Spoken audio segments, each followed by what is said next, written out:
नमस्कार, मैं नीता तंगड़ परिवार एक अंतराल के पश्चात पुनश्च आप सभी के समक्ष उपस्थित हुई हूँ एक लघु कथा लेकर। इस लघु कथा का नाम है शुभ्रक की स्वामी भक्ति। समस्त हिंदी प्रेमियों, हम सभी जानते हैं कि कुतुबुद्दीन घोड़े से गिरकर मरा, लेकिन कैसे? आज इस कथा के द्वारा आपको पता चलेगा। वो वीर महाराणा प्रताप जी का चेतक सबको याद है। चेतक पर कई कवियों ने कविताएं भी लिखी हैं, लेकिन शुभ्रक पर नहीं। तो आज हम सुनने जा रहे हैं इस स्वामी भक्त शुभ्रक की कथा।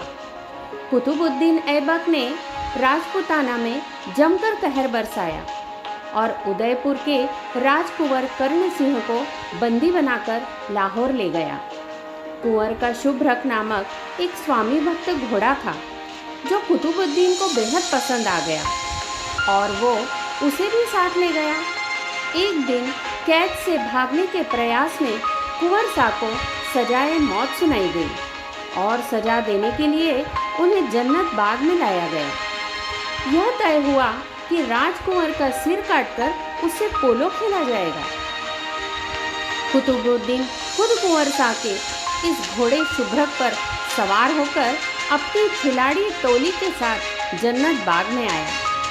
शुभ्रक ने जैसे ही कैदी अवस्था में राजकुमार को देखा, उसकी आंखों से आंसू टपकने लगे। जैसे ही सिर कलम करने के लिए कुंवर शाह की जंजीरों को खोला गया, तो शुभ्रक से रहा नहीं गया। उसने उछलकर कुतुबुद्दीन को घोड़े से गिरा दिया और उसकी छाती पर अपने मजबूत पैरों से कई वार किए, जिससे कुतुबुद्दीन के प्राण पखेरु उड़ गए। इस्लामिक सैनिक अचंभित होकर देखते ही रह गए और कुछ न कर सके। मौके का फायदा उठाकर कुंवर शाह ने सैनिकों से भाग निकले और शुभ्रक पर सवार हो गए। शुभ्रक ने हवा से बाजी लगा दी और लाहौर से उदयपुर बिना रुके घोड़ा और भागता रहा और उदयपुर में महल के सामने आकर ही रुका। राजकुंवर घोड़े से उतरे और अपने प्रिय अश्व को पुचकारने के लिए जैसे ही उन्होंने हाथ बढ़ाया, तो वो देखते ही रह गए। उन्होंने पाया कि उनका प्रिय शुभ्रक घोड़ा बस एक प्रतिमा बनकर खड़ा था।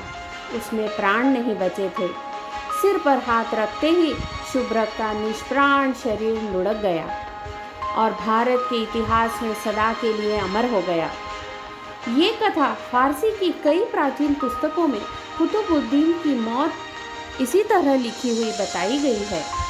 ऐसे वीर महान स्वामी भक्त शुभ्रक को हमारा सादर नमन। इस तरह इस लघु कथा का समापन हुआ।